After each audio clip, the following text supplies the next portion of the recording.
ஒரு ஆடியோ ஓடிக்கிட்டு இருக்குது சீமான் பேசின மாதிரி கேட்டீங்க. அதை பற்றி பதிவு போட்டுருந்தீங்க நீங்கள். அதுதான் அது என்ன, அது ஆடியோ என்ன பிரச்சனை, அது ஏன் அப்படி செய்துக்கிட்டு இருக்கிறாங்க? உன்னுடைய ஆட்சி அதிகாரத்தினுடைய நிர்வாக சீர்கேடு அதில் தொடங்கி இன்றைக்கி இருக்கிற இயலாமை வரைக்கும் வெள்ள பாதிப்பு வரைக்கும் நம்ம அவர்களை தோல் உரிச்சு காட்டியிருக்கோம். இதுக்கு எதுக்குமே பதில் சொல்ல திராணியற்றவர்கள். கருணாநிதி உடம்பு சரியில்லாமல் படுத்த படுக்கையாக இருந்தார். கருணாநிதி வீட்டுக்குள்ளே என்ன பேசிக்கிட்டாருன்னு எவனாவது கேட்டானா? ஸ்டாலின் வந்து ஒவ்வொரு தடவையும் வெளிநாட்டுக்கு போயிட்டு வராரு, லண்டனுக்கு போயிட்டு வராரு, அங்கே போயிட்டு வராரு, இங்கே போயிட்டு வராரு. லண்டனில் போய் அதை செஞ்சார் இதை செஞ்சாருன்னு எவனாவது கேட்டானா? திராவிடத்தினுடைய இளவரசராக இருக்கிறவர் பால்டாயல் குடிச்சாருன்னு சொல்கிறாங்கல்ல ஒருத்தரை, அவருக்கு தனி அறை இருக்குது. எந்த ஹோட்டல்னு எங்களுக்கு தெரியும், அந்த அறை நம்பர் என்னன்னு எங்களுக்கு தெரியும், எந்தெந்த பொம்பளை அங்கே வந்துட்டு போகிறான்னு தெரியும். அதை இல்லாமல் நாங்கள் பேசிக்கிட்டு இருக்கோம். அதுவா அரசியல்? ஒரு தனி மனிதனுடைய சுதந்திரத்துக்குள் தலையிடுவதற்கு எந்த விதமான தார்மீக உரிமையும் கிடையாது. நீங்கள் ஒன்று தெரியுமா, லூலுன்னு சொல்லி ஒரு குழு இருக்குன்னு சொல்லி காமிச்சாங்க, உங்களுக்கு ஞாபகம் இருக்கா? உங்களுக்கு பிரான்ஸ் தமிழச்சின்னு ஒருத்தவங்க வந்தாங்க. அவங்க இங்கே இருக்கிற எல்லா அரசியல் கட்சியினுடைய குறிப்பாக அரசியல் இயக்கங்களினுடைய தலைவர்கள் மேலே பல குற்றச்சாட்டை வச்சாங்க. நாங்கள் என்னைக்காவது பேசியிருக்கிறோமா? பாராளுமன்றத்தில் வந்து பார்த்தீங்கன்னாக்கா எங்களுக்கெல்லாம் வந்துட்டு அவன் ஜெய் ஸ்ரீராமன்றான், நாங்கள் வந்து ராமன்றோம், நாங்கள் வந்து ராமசாமி பெரியாருன்றோம். அவன் வந்து அங்கத்திய கடவுள் ராமர் மாதிரி நினச்சிட்டு இங்கே பார்த்துட்டு பெரியார் யார் அப்படின்னு கேட்குறான். கூட்டணி வச்சு பிஜேபியினுடைய ஆட்சியை, வாஜ்பாயினுடைய ஆட்சியை காப்பாற்றி கொடுத்தது திமுக. பெரியார் தான் எங்களுக்கு தலைவர்னா, கருணாநிதி உங்களுக்கு தலைவர் இல்லை, அண்ணா உங்களுக்கு தலைவர் இல்லை, பெரியார் தான் உங்களுக்கு தலைவர்னா, தயவு செய்து திமுக விட்டு வெளில வாங்கினேன். பெரியார் உயிரோடு இருந்தால் வேங்கவேலுக்கு போராடி இருப்பாரா இல்லையா? திமுக அரசை எதிர்த்து போராடுவாரா? போராட மாட்டாரா? நீங்கள் வெறுமனா நீங்கள் கம்யூனிஸ்ட் கட்சிக்குள்ள இருந்துக்கிறதுனே பெரியார் வாழ்கன்றது, மார்க்சியத்தை விட்டுறது, சோசலிசத்தை விட்டுறது, பெரியார் வாழ்கன்றது. செந்தில் பாலாஜியை இடி ரைடு கைது பண்ணிடுச்சு. அதுக்கு இங்க இருந்து மொத்த கூட்டணி கட்சியும் கிளம்பி போய் கோயம்புத்தூர்ல போராடினீங்களா இல்லையா? போராடினீங்கல்ல. அப்ப அது போல ஏன் இந்த கூட்டணி கட்சிகள்லாம் இன்னைக்கு ஏன் வாய் திறக்காம?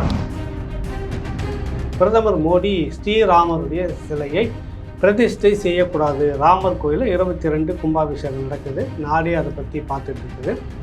சங்கராச்சாரியார்கள்லாம் பொதுவாக நிறைய பேர் அதை எதிர்க்கிறார்கள். டாக்டர் சுப்பிரமணிய சாமி வந்து என்ன ஒரு ட்விட்டரில் அவர் என்ன போட்டுக்கிறாரு, பாஜகவினர் சங்கராச்சாரியர்களை வந்து பேசக்கூடாது.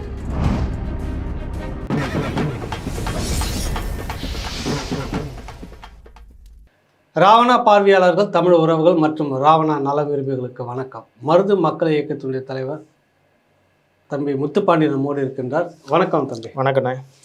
நேர்காணலுக்கு முன்னாடி ஒரு விடயத்தை வந்து பதிவு செய்யணும். நிறைய தோழர்கள் வந்து கேட்டுக்கிட்டாங்க. ஆஸ்திரேலியாவுடைய சிட்னியில் இருக்கக்கூடிய முருகர் கோயில் தமிழர்கள்லாம் சேர்ந்து கட்டமைச்சிருக்கிறாங்க. அது தனி ஒரு டீம், ஒரு குழுவாக சேர்ந்து நிர்வாகம்லாம் இருக்குது. கட்டமைப்பு குடமுழுக்கு வந்து நடக்க இருக்குது.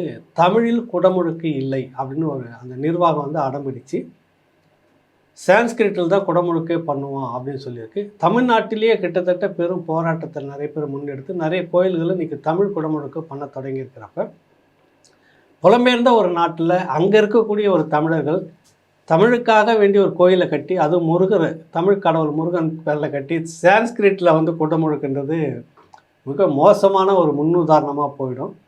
அங்கே இருக்கக்கூடிய எல்லா கட்டமைப்புகளும் எதிர்ப்பு தெரிவிச்சிருக்குது.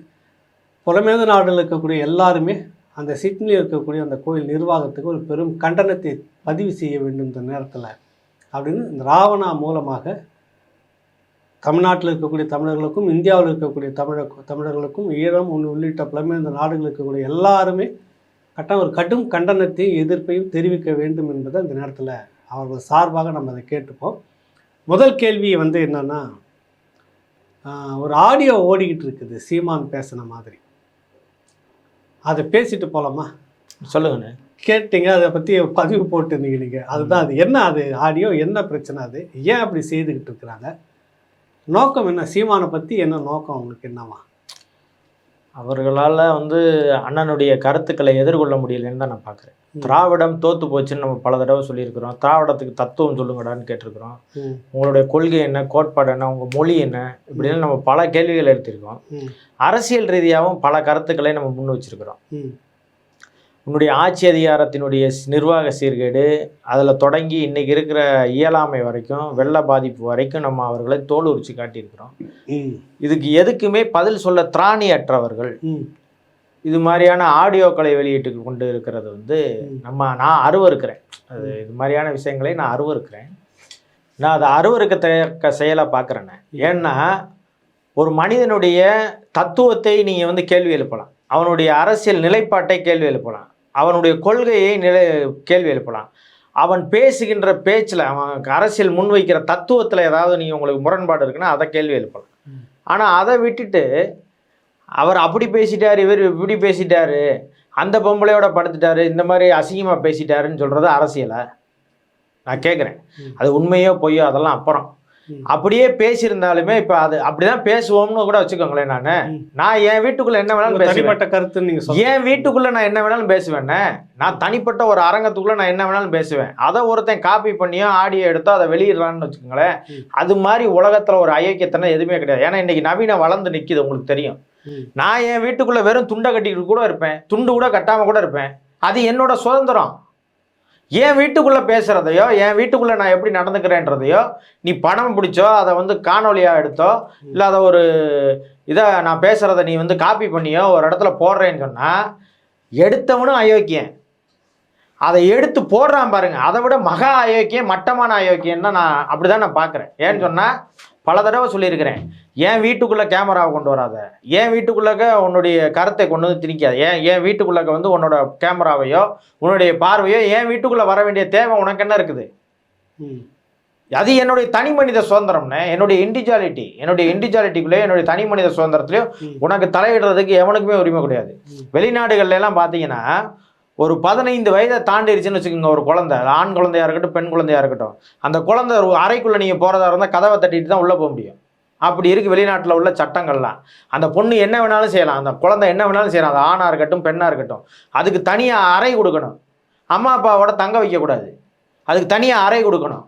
அப்படின்னா என்ன அர்த்தம்னா அவன் தனி மனித சுதந்திரத்தை போட்டுக்கிறான், தனி மனித சுதந்திரத்துக்கு அவ்வளோ மரியாதை கொடுக்குறான்னு அர்த்தம். நீங்கள் எந்த விதமான தனி மனித சுதந்திரமே யாருக்குமே கொடுக்க முடியாது. எல்லாருக்கும் தனி மனித சுதந்திரம் இருக்கு. எல்லா அரசியல் தலைவர்களுக்கும் எல்லா அரசியல் பெருமக்களுக்கும், அது ஆணாக இருக்கட்டும் பெண்ணாக இருக்கட்டும், எல்லாருக்குமே தனி மனித சுதந்திரம் இருக்குது. ஜெயலலிதா இது வரைக்கும் அவர்கள் மருத்துவம் எடுத்ததை இது வரைக்கும் ஒரு காணொலி கூட வெளியில வரல. ஏன் வரல?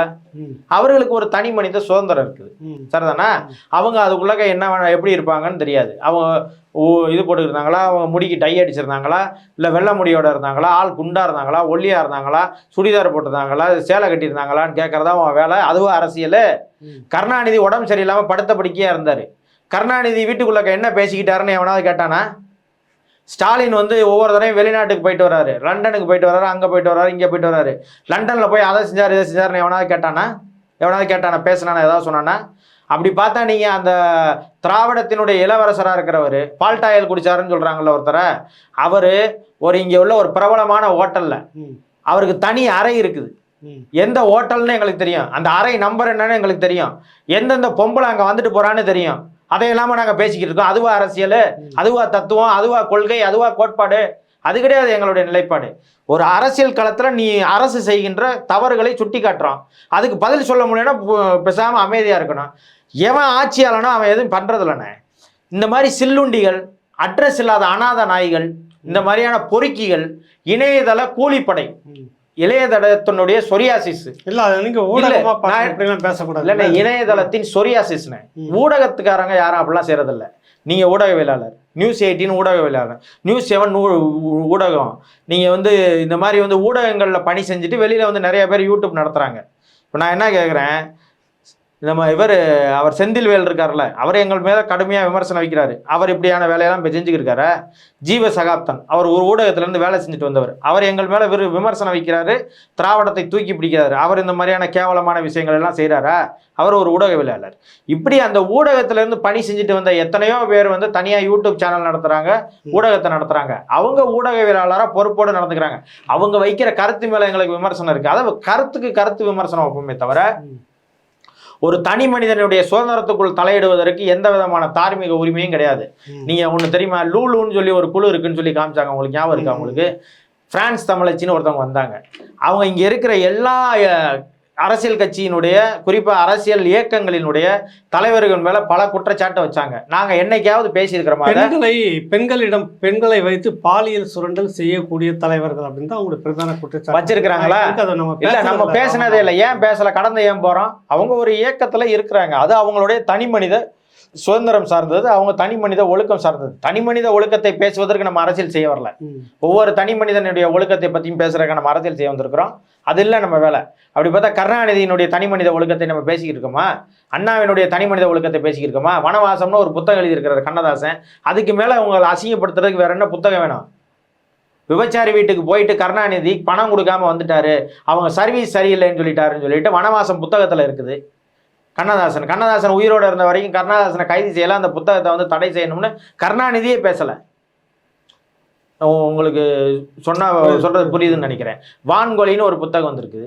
எத்தனையோ வான்கோழிகள் இருக்கு. பல வான்கோழிகள் லூலுட்ட இருக்குன்றாங்க, பல வனவாசங்கள் லூலுட்ட இருக்குன்றாங்க. அதுக்கான ஆதாரத்தை அந்த பொம்பளை வச்சிருக்கேன்னு சொல்றாங்க. இப்போ உங்களுக்கு ஒரு வாரத்துக்கு முன்னாடி உங்களுக்கு தெரியும், விமான நிலையத்தில் கைது செஞ்சு அவங்கள வெளிநாட்டுக்கு அனுப்ப முடியாம ஒரு சூழல் இருந்து நீலகரை கொண்டு சரண்டர் பண்ணி ஒருத்தர் முக்கியமானவர் வந்து பேசி அதை சரி பண்ணி வெளியில கூட்டிட்டு வந்தாங்கன்னு சொல்றாங்க. அதை எல்லாமே நம்ம பேசிக்கிட்டு இருக்கோம். ஒவ்வொரு மனுஷனுக்கும் ஒவ்வொன்று இருக்கும்ல. அது நான் என் வீட்டுக்குள்ள கெட்ட வார்த்தை பேசுவேங்க, 1000 பேச்சு பேசுவேன். நான் அவன் அப்படிப்பட்டவன் இப்படிப்பட்டவன் நான் பேசுவேன். ஏன் இதை பதிவு செய்து போடுறதுக்கு உனக்கு என்ன உரிமை இருக்குன்னு கேட்குறேன். முதல்ல இதுக்கு வந்து ஒரு ஒழுங்கு கொண்டு வரணும். தமிழ்நாடு அரசு காவல்துறைக்கும் உளவுத்துறைக்கும் நான் ஒன்று எச்சரிக்கையா சொல்ல விரும்புறேன். அது சீமானுக்காக மட்டும் சொல்லல. கேளுங்க, ஊடகத்தை பொறுத்த வரைக்கும் நீங்க திமுக தரப்புல யார பேசினாலும் அது உடனே வழக்காகும். இல்ல தரப்புல பேசுறப்ப இல்ல அது நான் என்ன சொல்றேன்னா, அது ஆகட்டும். நான் என்ன சொல்றேன், அதே மாதிரி நாளைக்கு இன்னொருத்தன் ஆட்சிக்கு வந்தானா அப்படித்தானே நடக்கும். நான் அதுக்கு ஒரு தனி மனித கட்டுப்பாடுன்னு ஒண்ணு இருக்குல்ல, சுதந்திரம்னு ஒண்ணு இருக்குல்ல. தனி மனித சுதந்திரத்தை தொடுவதற்கு எவனுக்கு அருகதை கிடையாதுன்னு. அது யாரா இருந்தாலும் சரி, அது யாரா இருந்தாலும், அது ஊடகம்ன்ற பேர்ல வந்தாலும் சரி, சாதியின் பேர்ல வந்தாலும் சரி, மதத்தின் பேர்ல வந்தாலும் சரி, தான் ஒரு பெரிய பொலிட்டிஷியன் சொல்லிட்டு வந்தாலும் சரி, அதுல வந்து எவனுக்கு தலையிடுறதுக்குலாம் எந்த உரிமையும் கிடையாது. இப்போ இவ்வளவு நாள் என்ன சொல்லியிருந்தாங்க, விஜயலட்சுமி வீரலட்சுமியை வச்சு ஓட்டிக்கிட்டு இருந்தாங்க. விஜயலட்சுமியோடைய விவகாரம் வந்தபோது விஜயலட்சுமி இப்போ ஒரு வீடியோ போட்டிருக்காங்க, என்னைய வந்து அதிமுக பயன்படுத்திச்சு, இப்போ திமுக பயன்படுத்திச்சு, திருப்பி 24 தேர்தலில் என்னை பயன்படுத்துறதுக்கு முயற்சி செஞ்சீங்கன்னா நான் வந்து உங்களுக்கு உறுதுணையாக இருக்க மாட்டேன்னு ஒரு காணொலி போட்டிருக்கு. திருப்பி அந்த பொம்பளை வராதெல்லாம் இல்லை, திருப்பி காசு கொடுத்தா அந்த பொம்பளை வரும். ஒரு 5 லட்ச ரூபா தரேன், 10 லட்ச ரூபா தரேன், அதுக்கு ஒரு விலை இருக்கும்ல, அந்த காசை கொடுத்தா திருப்பி கூட்டிகிட்டு வருவாங்க. இப்படி காசு கொடுத்து கூட்டிகிட்டு வந்தாங்கன்னா அந்த பொம்பளையே வெட்ட வெளிச்சமாக பேசிச்சு. அதுக்கு மேலே என்னென்ன வேணும்? நீங்கள் அந்த அந்த அந்த அம்மா வந்து குற்றச்சாட்டு சொல்றதுக்கெல்லாம் நம்ம பதில் சொன்னோம், அதுக்கு எந்த பதிலையும் அந்த அம்மா சொல்லலை. அந்த அம்மா மேலே நம்ம புகார் கொடுத்தோம், அந்த புகாருக்கு அந்த அம்மா பதில் சொல்ல முடியாமல் டெஃபர்மேஷன் சூட்டு போட்டோம். அதுக்கு இது வரைக்கும் எந்த விதமே செல்லலை. அதில் ஒரு பொம்பளைலாம் வாங்கவே இல்லை, எதை அந்த முகவரிக்கு போனதையே வாங்கவே இல்லை. அவ்வளோ தைரியமான ஆளுகளை வச்சு இவங்க நம்மளை பஞ்சாயத்து பண்ண வைக்கிறாங்க. நான் என்ன கேட்குறேன், அண்ணன் சீமான் அவர்கள் மீது உனக்கு உண்மையிலேயே தைரியமும் திராணியும் இருந்தால் குற்றச்சாட்டு அவர் வைக்கிற அரசியல் மீதும் தத்துவத்தின் மீதும் வைங்க. இதை வச்சு நீங்கள் ஓட்டை காலி பண்ணிட முடியும்னு நினைக்கிறீங்களா? மக்கள் எச்சியக்காரி துப்பிட்டு போயிடுவான். நீங்க இப்படிலாம் செஞ்சுக்கிறீங்க, நடந்துட்டு இருக்கு தொடர்ச்சியா செய்திக்காக. நான் என்ன சொல்றேன், அதெல்லாம் எவனுமே கண்டுக்கிறது இல்லைண்ணே, அதை யாருமே பார்க்கறது இல்லை. சரி, இதை அப்படி சுருக்கமாக முடிச்சுப்போம். தோற்று போனவர்களுடைய கடைசி ஆயுதம் அவதூறு தான், கரெக்டுங்களா? தோற்று போனவர்கள் அவங்க அதை தான் செய்வாங்கன்னு முடிச்சுக்கணும். இல்லை, நான் சொல்றேன், என் வீட்டுக்குள்ள நான் அப்படிதான் பேசுவேன், கெட்ட வார்த்தை பேசுவேன், எல்லாத்தையும் பேசுவேன். நான் என் இடத்துக்குள்ள நீ கேமரா வச்சேன்னா நான் பேசுற கெட்ட வார்த்தையை தான் நீ எடுக்க முடியும். நான் என் வீட்டுக்குள்ள அப்படித்தானே பேசிக்கிடுவேன், நான் என்ன வேணாலும் பேசுவேன். என் வீட்டுக்கு நீ ஏன் வர்ற? உன்னை யார் வர சொன்னது? உடை இல்லாம கூட இருப்பேன், அது என்னோட சுதந்திரம். அதை கேட்கறதுக்கு நீ யாரு? என் சுதந்திரத்தை படிக்க நீ யாரான்னு கேட்கறேன். கூவாரியோ, உனக்கு யார் அந்த ரைட்ஸை கொடுத்ததுன்னு கேட்கறேன். அதான் என்னுடைய கருத்து. சரி, பார்க்கலாம். அடுத்ததான் வந்து ராசா பேசுகிற ஒரு வீடியோ வந்து பரபரப்பாக போயிட்டுருக்குது. பாராளுமன்றத்தில் வந்து பார்த்தீங்கன்னாக்கா எங்களுக்கெல்லாம் வந்துட்டு அவன் ஜெய் ஸ்ரீராமன்றான், நாங்கள் வந்து ராமன்றோம், நாங்கள் வந்து ராமசாமி பெரியாருன்றோம். அவன் வந்து அங்கத்திய கடவுள் ராமர் மாதிரி நினச்சிட்டு இங்கே பார்த்துட்டு பெரியார் யார் அப்படின்னு கேட்குறான். இந்த பக்கம் பார்த்தீங்கன்னா எல்லாம் பாண்டே, ராய், ரெட்டி அப்படின்னு ஒரு சாதி பேராக உங்கள் பேருக்கு பின்னாடிக்கு இங்கே பாருங்கள், டிஆர் பாலு, ராசா, கனிமொழி, சாதி இல்லாமல் நாங்கள் இருக்கிறோம், இப்படி உருவாக்கினவர் தான் பெரியார் அப்படின்னு அது ஒன்று சொல்லியிருக்கிறாரு. அடுத்தது வந்து பார்த்திங்கன்னா ரெண்டாவது அதில் இன்னொரு கேள்வியாக வைக்கிறேன், துணை கேள்வி. ஆர்எஸ்எஸ் இந்துத்துவா கலைஞர் இருந்த வரைக்கும் வந்ததில்லை அப்படின்றதெல்லாம் ஒரு டிக்ளேர் பண்ணி பேசுகிறது சுருக்கம் இதுதான். இதை நீங்கள் எப்படி பார்க்குறீங்க? நீங்கள் டிஆர்பியில் வந்துட்டு அந்த பேர் வந்து இப்படிலாம் இருக்குதுன்றதுக்கு என்ன சொல்ல வரீங்க? டிஆர்பி ராஜா பதவியாக இருக்கும்போது கேட்டாராமா? ஆராசா கேட்டாரா? நான் இன்னும் தேவருடைய பேரன்னு சொல்லி சொன்னார், உங்களுக்கு ஞாபகம் இருக்குன்னு நினைக்கிறேன். யாரும் தேவர் பட்டங்களையோ போடுறதில்லை அப்படின்னு சொல்லி சொன்னாங்கல்ல. சாதிய பட்டங்களையோ இங்கே உள்ள சாதி கொடுக்குற பட்டங்களையோ யாருமே நம்ம பயன்படுத்துறதில்லைன்னு சொன்னாங்கல்ல. நான் இன்னும் தேவருடைய பேரன் மகன் அப்படின்னு சொல்லி தான் அவர் வந்து இதை எடுத்தார், பதவி பிரமாணம் எடுத்தார். அதே போல் வந்து பாராளுமன்றத்தில் பதவி பிரமாணம் எடுத்தார்ல அவர் யார், தருமபுரி செந்தில். அவர் வந்து வெளியில் பேசும்போது நான் வந்து கவுண்டரோடைய பேரன், இன்னும் கவுண்டரோட பேரன்னு சொல்லி சொன்னாரா இல்லையா உங்களுக்கு? அப்போ அவங்களெல்லாம் நீங்கள் கண்டிச்சிருக்கணும்ல.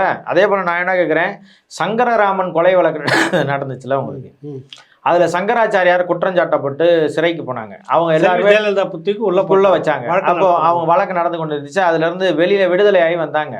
வந்ததுக்கு காரணம் என்னது இப்போ சொன்னாங்க, அந்த வழக்கை விசாரித்த, அதாவது வந்து இன்வெஸ்டிகேஷன் ஆஃபீஸர் ஆட்சி வந்தது, அது வந்து வழக்கு வந்து விடுதலைக்கு அவங்க தான் வழிவகுத்தாங்கன்னு சொல்லி யார் சொன்னார்னா, அப்போ இன்வெஸ்டிகேஷன் ஆஃபீஸராக இருந்த சக்திவேல் அவர் வந்து வெளிப்படையாக சொன்னார். இன்னும் அவர் உயிரோட தான் இருக்கிறாரு. அவருக்கு தெரியும் யார் வந்து பிஜேபி ஆதரிக்கிறது, பிஜேபி யார் ஆதரிக்கல, ஆர்எஸ்எஸ் யார் ஆதரிக்கிறது, யார் இந்துத்துவத்தை ஆதரிக்கிறது அப்படின்னு எல்லாத்துக்கும் தெரியும். நான் என்ன கேள்வி கேட்குறேன், முதலிலே ஆர்எஸ்எஸ்ஐ தமிழ்நாட்டுக்குள் கொண்டு வந்ததே யார்? திமுக தான். எப்படி சொல்றீங்க? ஆமா, அவங்க தானே பிஜேபியை வளர்ப்பதற்கு உறுதுணையாக இருந்தது. அவர்கள் தான் முதல்ல கூட்டணி வச்சு பிஜேபியினுடைய ஆட்சியை, வாஜ்பாயினுடைய ஆட்சியை காப்பாற்றி கொடுத்தது திமுக. அதற்கு பிறகு தான் இந்தியா முழுவதும் வேர் பரப்புச்சு, தன் கையில் ஆட்சி அதிகாரம் வந்துருச்சுன்னு இந்தியா முழுமைக்கும் வேர் பரப்புனது வாஜ்பாயின் ஆட்சி காலத்தில் தான். அப்போ தான் right man in wrong party அப்படின்னு சொல்லி சொன்னார்.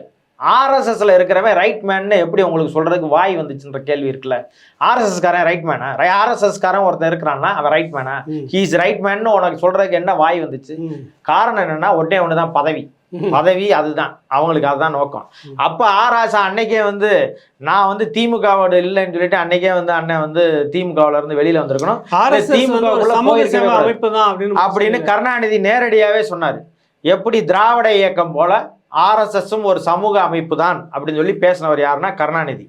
இஸ்லாமியர்களை தீவிரவாதிகள் என்று சட்டமன்றத்தில் பதிவு செய்தது இதே கருணாநிதி தான்.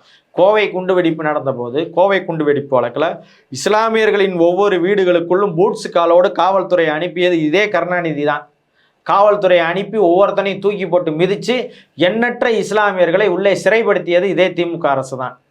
அது வழக்கில் சம்மந்தம் இல்லாதவன் போனவன் வந்தவன், இட்லி விற்க போனவன், இட்லி வாங்க போனவன், தெருவில் சைக்கிளில் போனவன், பொம்பளை குழந்தைக்கு பால் வாங்க போனவன், அவன் வேணும் எவன்லாம் அவனுக்கு பாயா தாடியோடையும் தொப்பியோடையும் எவன்லாம் தெரிஞ்சானா அவனை பூரா தூக்கி கொண்டு வந்து உள்ளே போட்டது இதே கருணாநிதி தான்.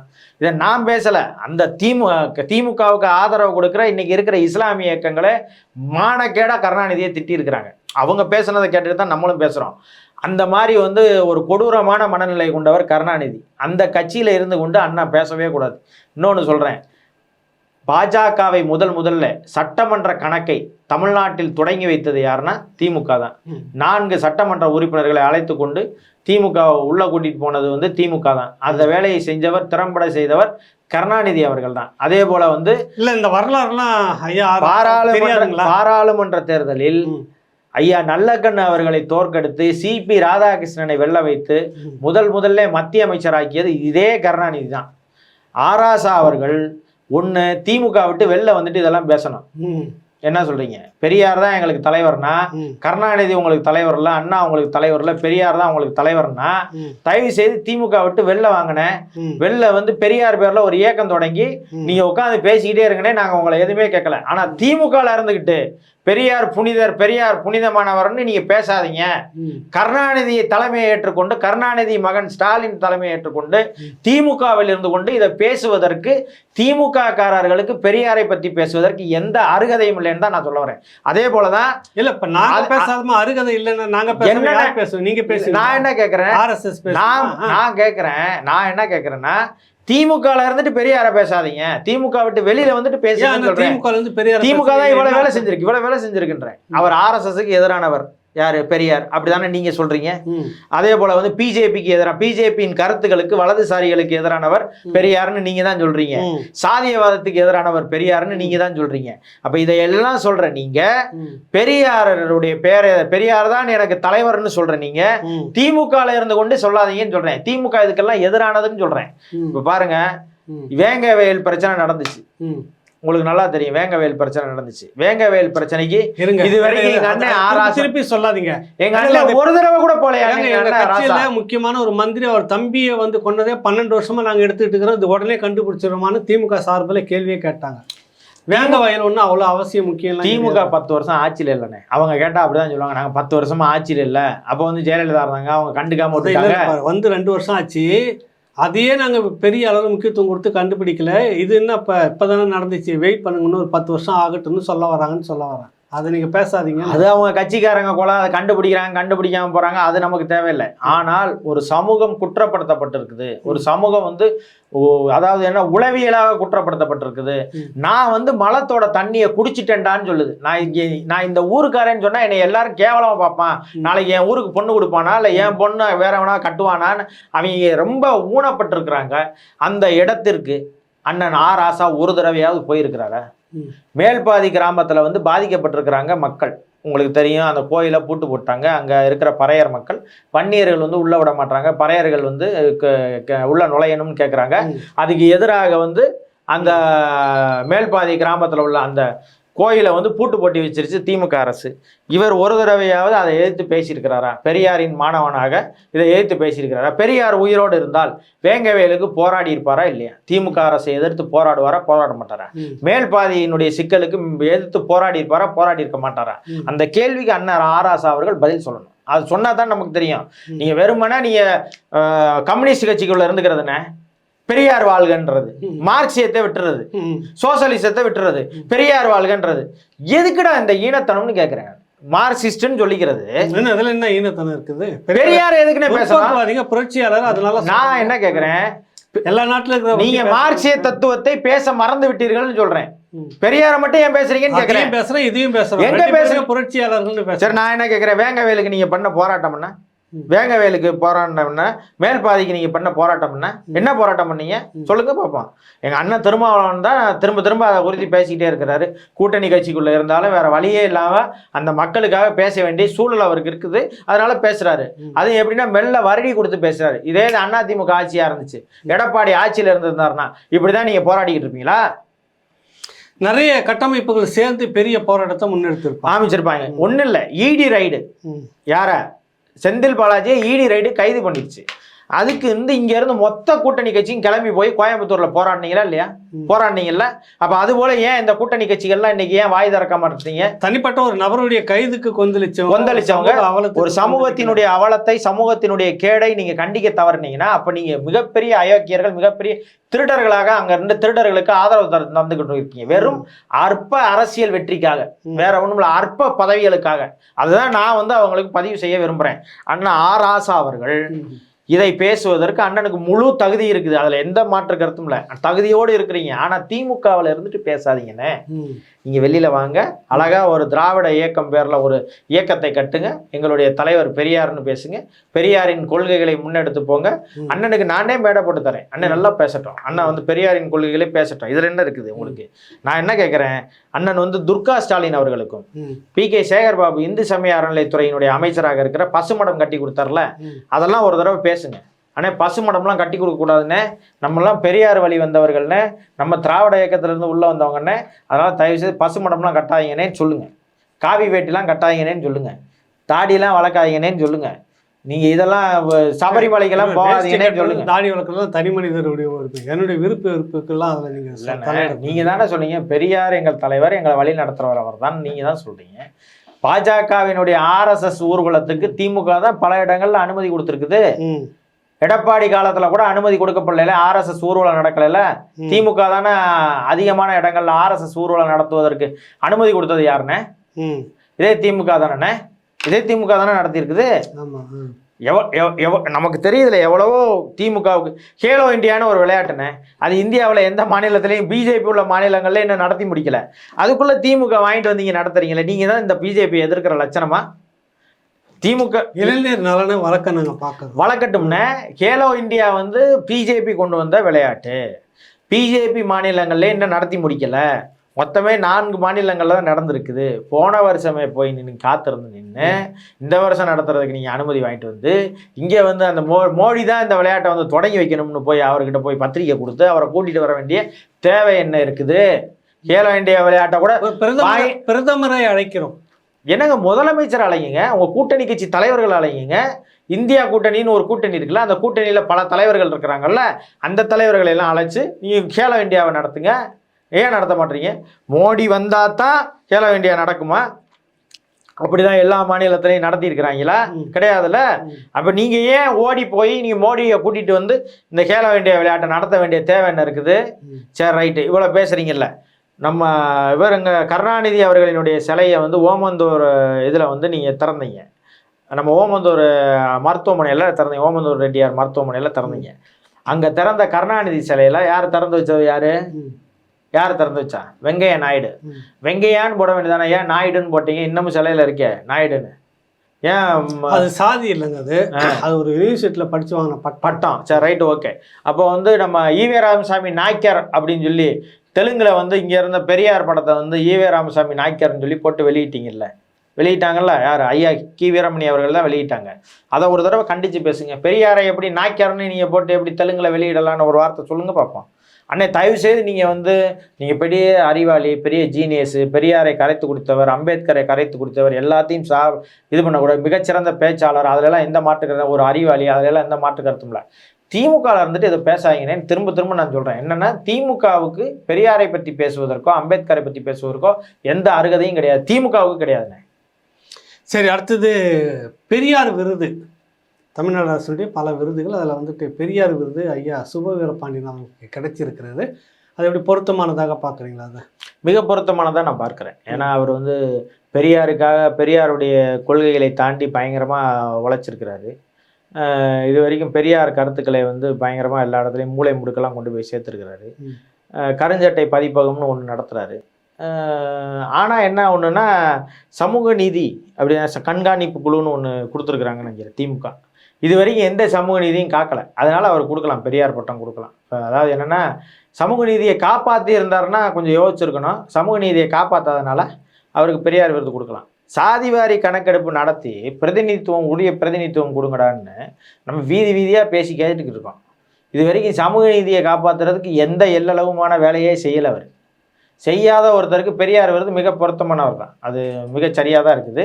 கலைஞரை நல்லவர்னு சொல்கிறார்ல, அப்போ அவருக்கு விருது வந்து பெரியார் விருது சரியாக தான் இருக்கும். ஏன்னா கருணாநிதியை வந்து வேத போதகர் போல பேசுகிறார்ல, இன்னைக்கு புனிதர் போல பேசுகிறார்ல. கருணாநிதியை ஒரு காலத்தில் எப்படி விமர்சிச்சுக்கிட்டு இருந்தாங்களோ உங்களுக்கு நல்லா தெரியும்னே. அவர் இதுக்காக தானே காத்திருந்தார். ஒரு பெரியார் விருதாவது கொடுத்துட மாட்டேங்களாடா அப்படின்றக்காக தான் காத்திருந்தா. அது கொடுத்துருச்சு, நிறைவேறிடுச்சு. அவருடைய ஆன்மா சாந்தி அடையும்னே, அதில் எந்த மாற்று கருத்தும் இல்லை. சரி, இருக்கட்டும். இன்னொரு முக்கியமான விஷயம் என்னன்னா, இப்போ நாடே அதுதான் பார்த்துட்டு இருக்குது. பிரதமர் மோடி ஸ்ரீராமருடைய சிலையை பிரதிஷ்டை செய்யக்கூடாது. ராமர் கோயிலில் 22 கும்பாபிஷேகம் நடக்குது. நாடே அதை பற்றி பார்த்துட்டு இருக்குது.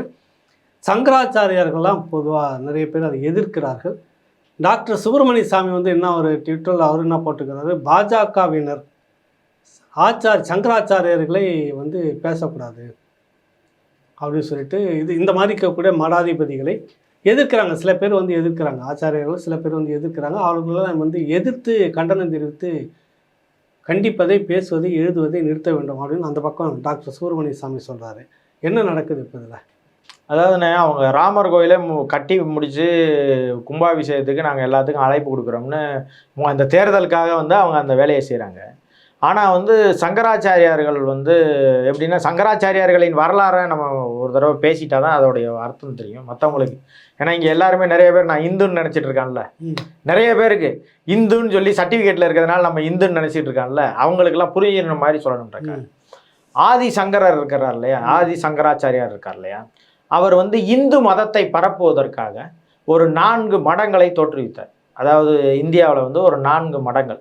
அந்த மடத்தில் வந்து சிருங்கேரி மடம், கோவர்த்தன் மடம், சாரதா மடம், அப்புறம் வந்து ஜோதிர் மடம் அப்படின்னு ஒரு 4 மடங்களை தோற்றுவிச்சார் இந்தியாவில். அதில் வந்து சிருங்கேரி மடம் வந்து கர்நாடகாவில் இருக்குது, கோவர்த்தன் மடம் வந்து ஒரிஷாவில் இருக்குது, சாரதா மடம் வந்து குஜராத்தில் இருக்குது, அதே போல் வந்து ஜோதிர் மடம் வந்து உத்தரகாண்டில் இருக்குது.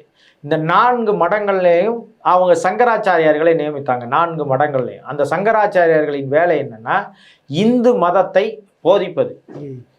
என்னைக்காவது நீங்கள் அந்த சங்கராச்சாரியார் மடத்துக்குள்ளே போயிருக்கீங்களானே? நீங்கள் போயிருக்கீங்களா இது வரைக்கும்? இந்த மடம் இருக்குனாவது எவனுக்காவது தெரியுமா? இந்த மடம் யாருக்கு தெரியும்னா பிராமணர்களுக்கு தெரியும். உயர் சாதியா இருக்கிற அந்த பிராமணர்களின் பட்டியலில் எவன்லாம் இருக்கிறானோ அவன் எல்லாருக்கும் இந்த மடங்கள் தெரியும். குறிப்பா வந்து பாண்டே, சர்மா, அத்வானி இந்த மாதிரி ஆட்கள் இருக்கிறாங்கல்ல, இவங்களுக்கெல்லாம் அந்த மடங்கள் தெரியும். அவங்க மட்டும்தான் அங்கே போவாங்க.